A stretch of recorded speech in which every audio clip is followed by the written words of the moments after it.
So what do these people need to get started? Why aren't they starting? We all know the answer is fear. But the difference with you guys or me or anybody who's followed through is we're more afraid of what life would be like if we don't follow through than the person who's willing to settle for what they got and kind of hope it'll change and maybe purchase something for the moment and then not follow through on it. It's almost like people, overachievers, have a little more fear. They're a little more afraid of missing out. They're afraid of not being there, or they got a strong enough reason to follow through. So I'd say if you're looking at home, you want to give somebody some value, go, where do I start? I'm sick of this. That's a damn good place. That's probably why they bought the product in the first place, but now they're not. Escape from that for just a minute. What's that? They bought the product to escape from that state. Just for a moment. Yeah. So, because well, guess what? What makes people excited is progress. You don't have to be at the goal yet to feel alive again. You have to make progress. And the first step to progress is making a decision and buying the product. But then they don't do the second step, which is open the damn thing up. I think another powerful distinction that you're hitting on here is the fact that a lot of people that have breakthroughs in their lives, like including Frank and I both in different, success stories, situations, whatever you want to call them, is that, people typically hit rock bottom before that must is a reality. You're right. So, in thinking of that, because a lot of things as well, like we hear in marketing, like if you had a gun to your head right now and you had to make money in the next, 48 hours, what would you do? And that really resonates with people. But so I just wanted to bring this into the conversation because I think a big part of the market of all these people aren't people that have their backs completely against the wall yet. That's right. Okay, so they're not in a must situation yet. They're in a desire situation where they're okay in their lives. They do have big dreams and ambitions. They do want greater things.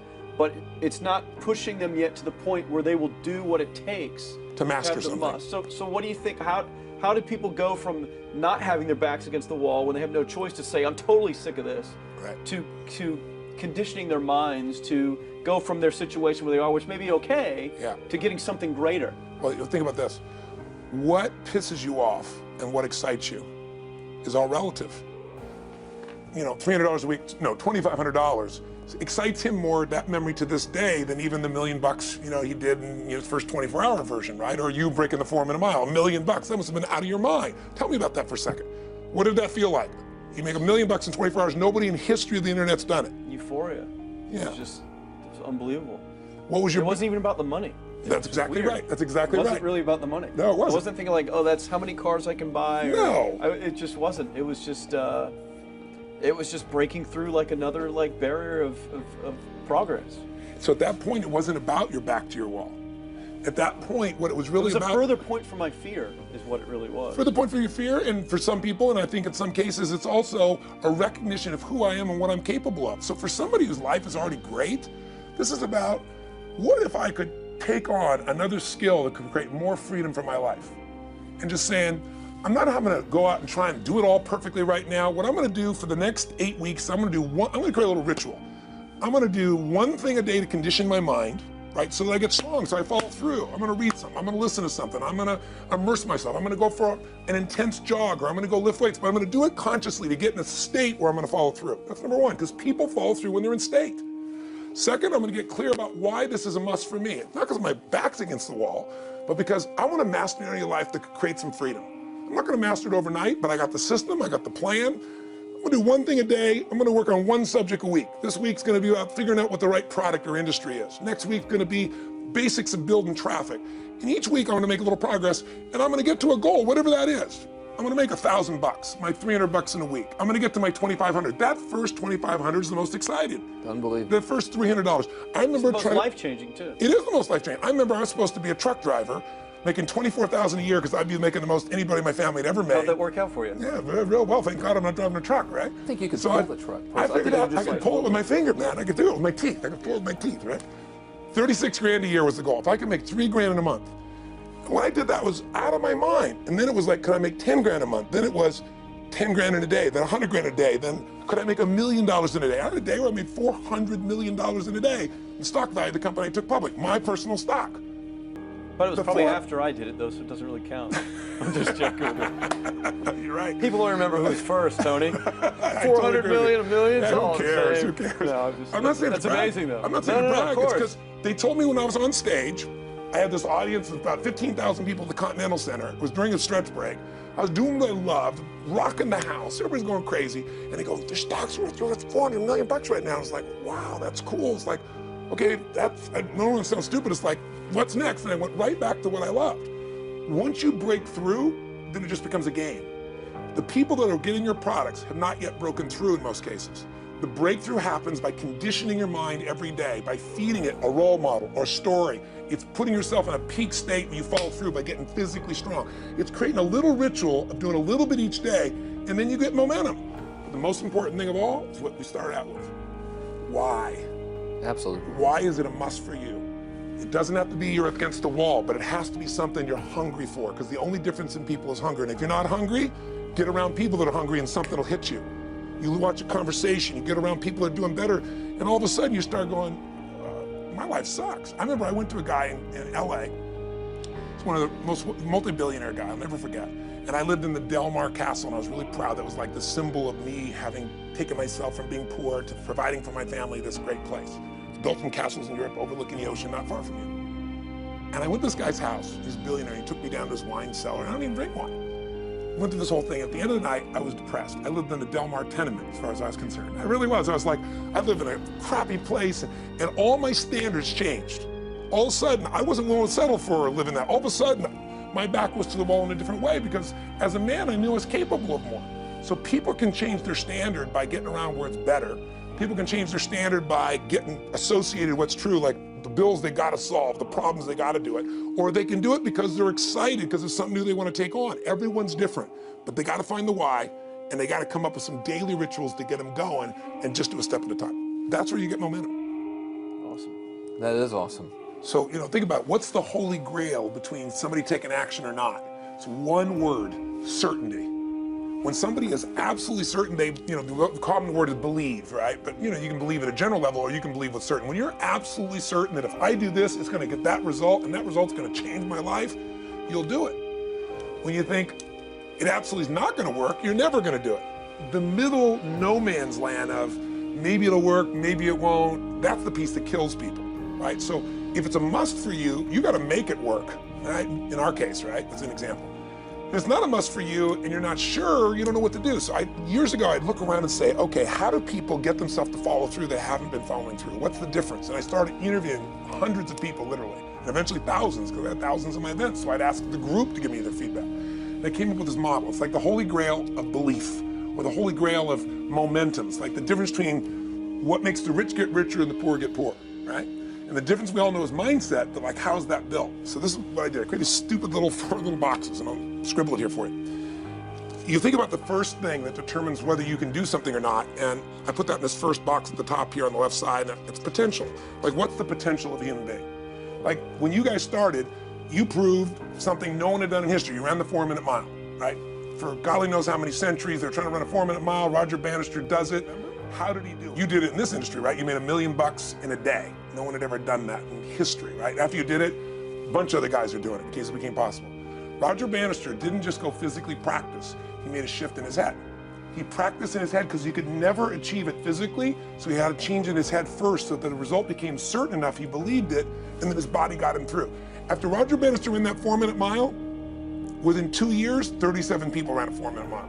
Wow. When no one in history had ever done it. Now here's how it works. The potential for anybody getting your product is extraordinary. They can do what you've done as much, more or less. They can do whatever they want to do. The potential's there. The market's proven that.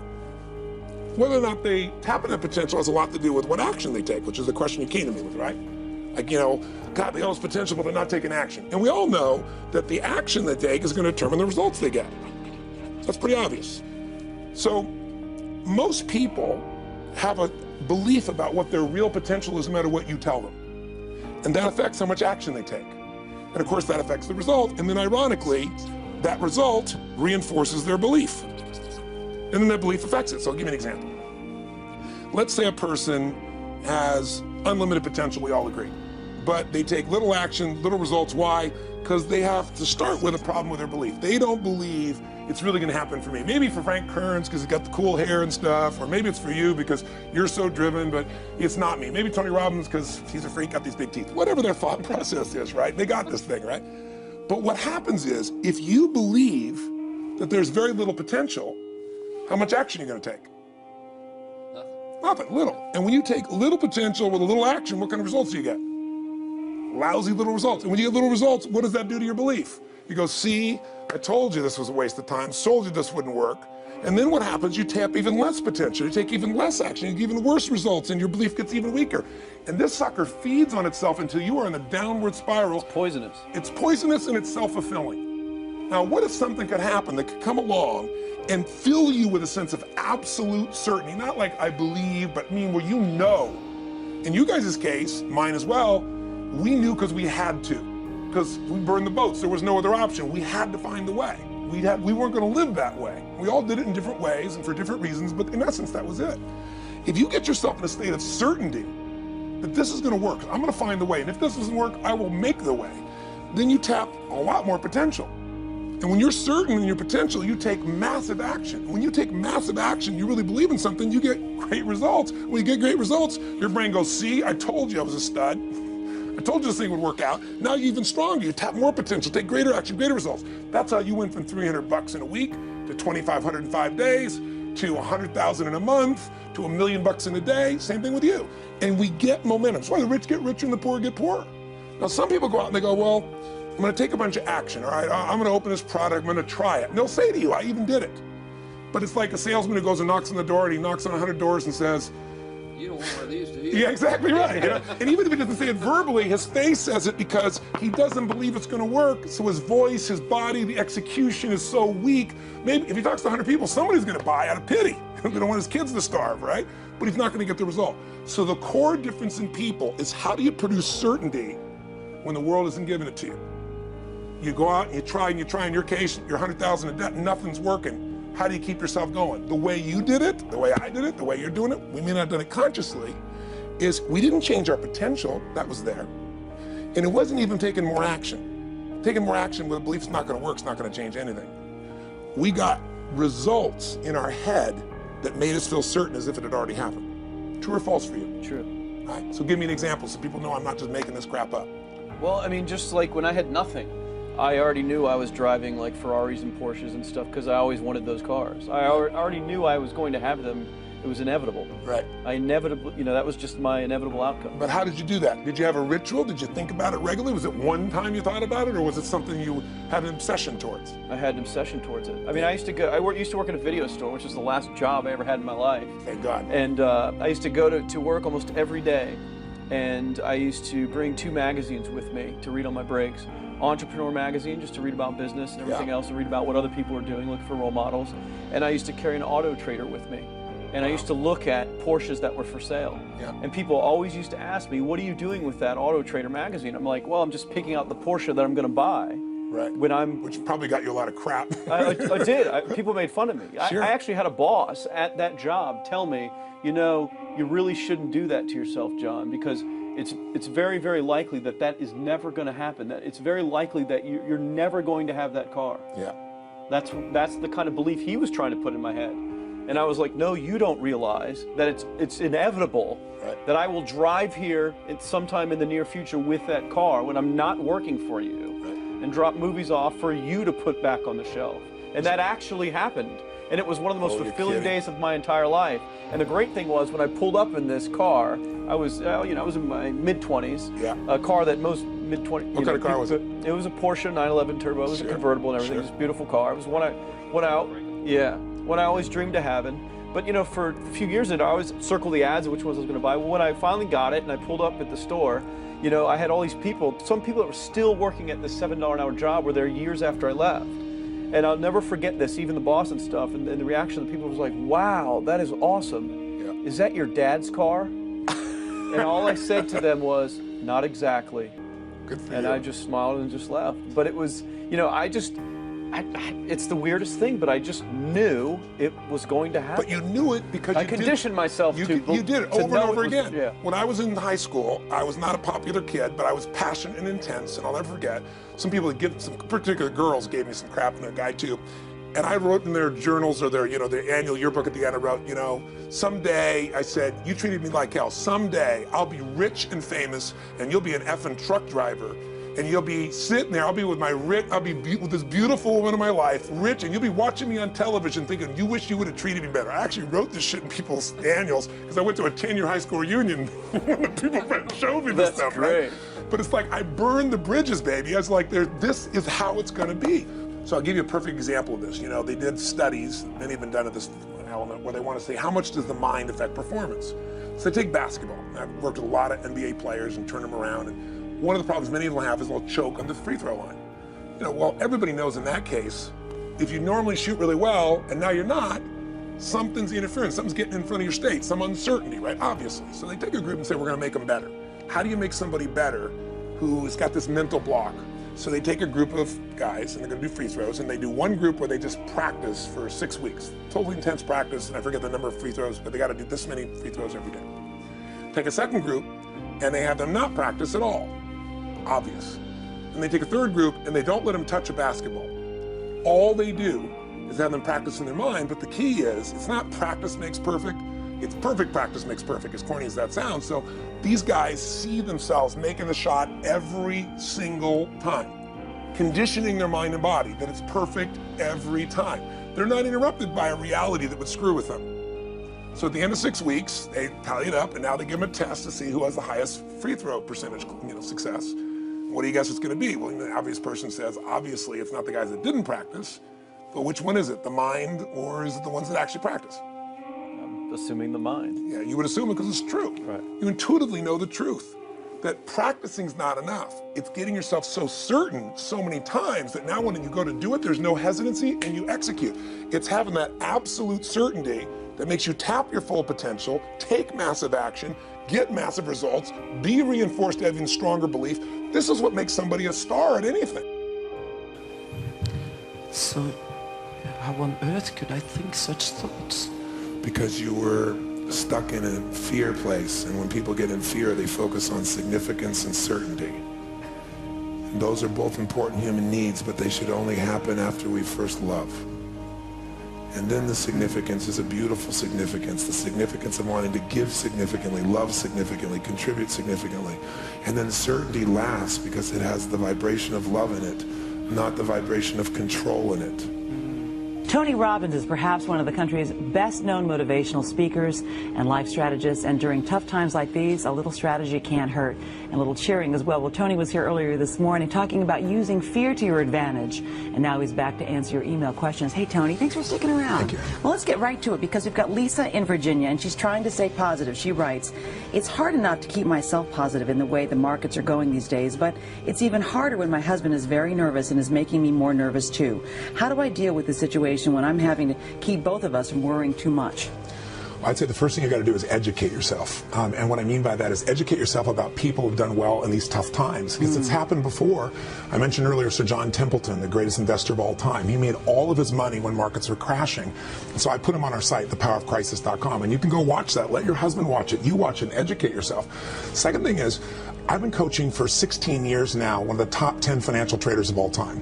He's an amazing man. He writes me every single day. I coach him once a week or once every 2 weeks. So I called him last night because this is a man who in 1987, when the market crashed, he made $500 million that day when everybody's afraid. So let me tell you what he said. He said two things. In the short term, he predicted what was going to happen today. He said, I think we can have some rallies, but he said, I don't think it's the bottom yet. In fact, I think it could go down another 20 to 30%, could even be 40. Now, a lot of people hear that and freak out. Yeah, that's not very uplifting, Tony. No, but it is. Robert Prechter is a man who's a friend of mine also. He wrote a book in 1978 where he said the biggest bull market's coming when we were at 800. It's gone 14 times that on the Dow. I called him up and he said, look, Tony, think of it this way. Stocks that were $50 are now selling for 10 or even 5. There's a great chance, based on what happened in the 30s, even what happened in the 70s, some of those will sell for $5, they'll go down to 1 or even 25 cents. But here's what happened in the 30s and in the 70s. In a 6-month period, if you were at 25 cents, it's not going to go back to $50, but it might go to 5. That's a 2,000% return that could happen in 6 months. People need to know that if you stay strong and smart, save your money, be intelligent, this could be the greatest opportunity since you've been alive. Not being positive based on real history. So what you were talking about then is just having kind of grit. And I think that, we forget how much grit we have. I agree with you. Especially because we get so comfortable in the life that we think is going to always stay the same. That's right. And what we have to remember is we are human beings who have tremendous grit. And in this country, we've proven that. And it's tough. Now, It's hard, however, to explain this to your children. We've got a good question here from Hannah. She's from Massachusetts. She writes, my children watch the news every morning.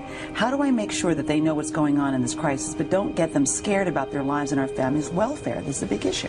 It's a great question. I think you have to understand what we flood ourselves with, we experience. And right now, if you turn on the television, it's bread lines and people saying sell everything, and they even may be right, but for your children, they need resiliency. They need to know there's a compelling future. And the best way to do that, frankly, is not just to protect them, but to show them examples of people that have been through it all. So Casey, who was on your show today, you know, this young man lost his arm, and he's as happy as he can be, totally excited about his life and trying to help other people. So again, I'm not just plugging it, but I created this community called thepowerofcrisis.com. People go there from all over the world, and they share their stories. They were raped and they transformed. They lost everything financially.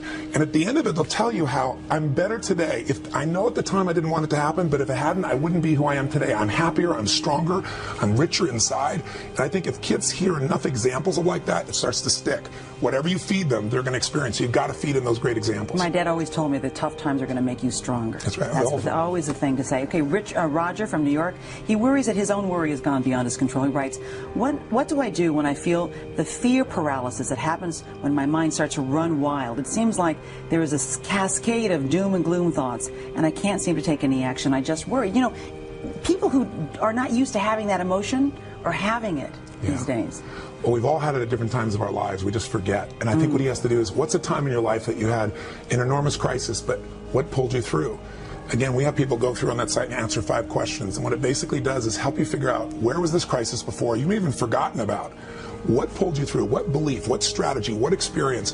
Who helped you? What triggered you? And then what did you do that made that shift? But I would also say, remember one affirmation, if you would, in your mind and your body. Own the fact that money is not your life.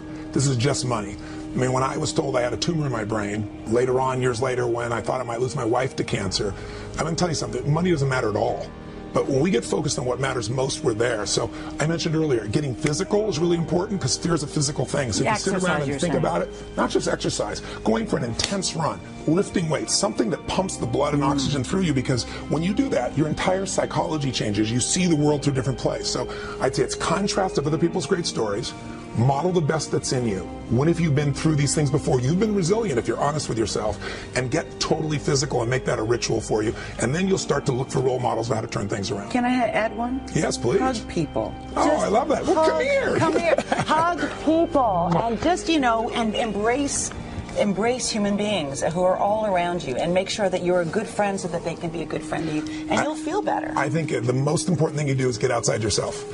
If you go out to try to help somebody else, we have a basket brigade, and we feed 3 million people a year at Thanksgiving from all over the world. It's because somebody fed my family. When you go out and help somebody else, you realize you have no problems. You realize how and lucky you feel like you have something to give. And we all need meaning in our life. We don't want to just get. The life now is about what can you give. That's what'll light you up. Tony Robbins, I'm feeling lucky because I got a hug from you today.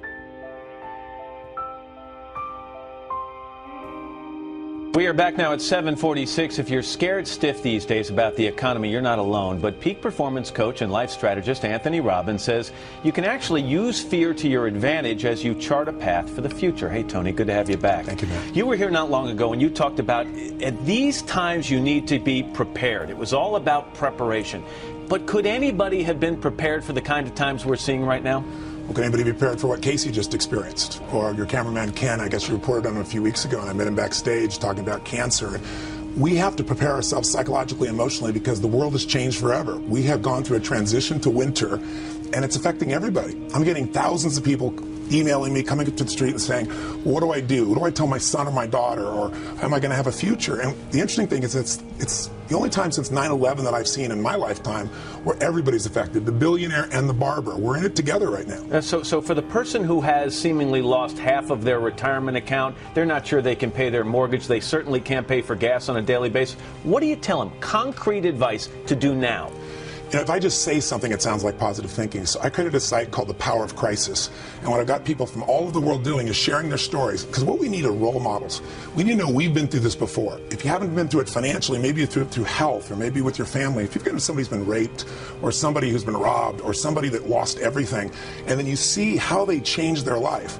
And also, if you go to the site and answer these 5 questions, you say, what's a crisis you've already been in? What pulled you through? What strategy? What belief? So we pull out of you what's real, and we also pull from other people like Casey what they did. I want to get to some of your tips in a second. Just curious, though, do you tell people during these times, stop reading the newspaper, stop watching the news, or is information power at any time? Well, actually, information is very valuable, but which information? The whole idea of we are what we eat is so corny, but we feed our mind, we experience. So if you're sitting watching the news and everybody's saying to you there's going to be bread lines, even if that were true, it's not going to help you right now. So my focus is, first, you got to make a decision about. When I sat back with Casey, I said, tell me something. How'd you get through this? And he said, when I was in the hospital, the first thing I did is I decided this was not going to beat me. And most people haven't made that decision yet. And then the second thing you got to do is you got to face your fear. You really have to be in a position that fear is what is consuming people right now, pure panic. And the way you deal with that, Matt, is you get physical. Because fear is a physical thing. It's in your gut. It's in your body. And what science has shown, you go for a run, you go work out, you go lift weights intensely and make that a ritual. And when the blood's pumping through you and the oxygen's there, you have a totally different perspective. Let me go through a couple of real quick things. Embrace the pessimism. Are you talking about embracing your own pessimism or others' in pessimism and taking it as an opportunity? I'm saying fine. Last time I was with you, I mentioned Sir John Templeton. Right. He's another role model. I put an interview that I did with him because he made all his money during maximum pessimism. When markets were crashing, he made all his money. So he'd look over at Schwab right now that has $27.8 billion in cash, and the market value is $21 billion. And he'd say, this is a no-brainer.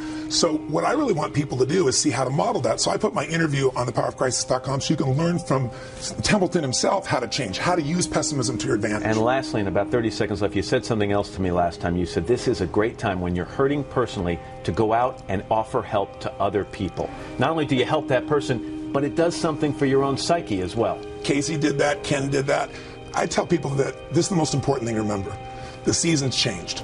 The last 2 decades of our lives have been about position, materialism, some extent greed for many people. And that's kind of like what it was in the Roaring 20s.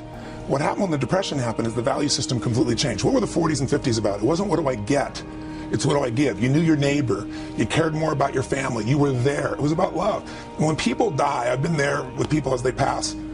Corny as it sounds, nobody talks about the trophy they won. Nobody talks about the house they had. They talk about the times in the life of the people that they really loved and the people that touched them and they touched. So I want people to realize this is winter. It's a new season. It doesn't last forever. What follows that is springtime again. Right. You got to prepare yourself. But it's a great time. It could be the best time of your life if you learn how to use it. Anthony Robbins. Tony, thanks very much. Thank you. Appreciate it. And by the way, I want to mention Tony's going to be back to answer your questions later in the show. If you'd like to send one in, go to our website. Of course, that's todayshow.com.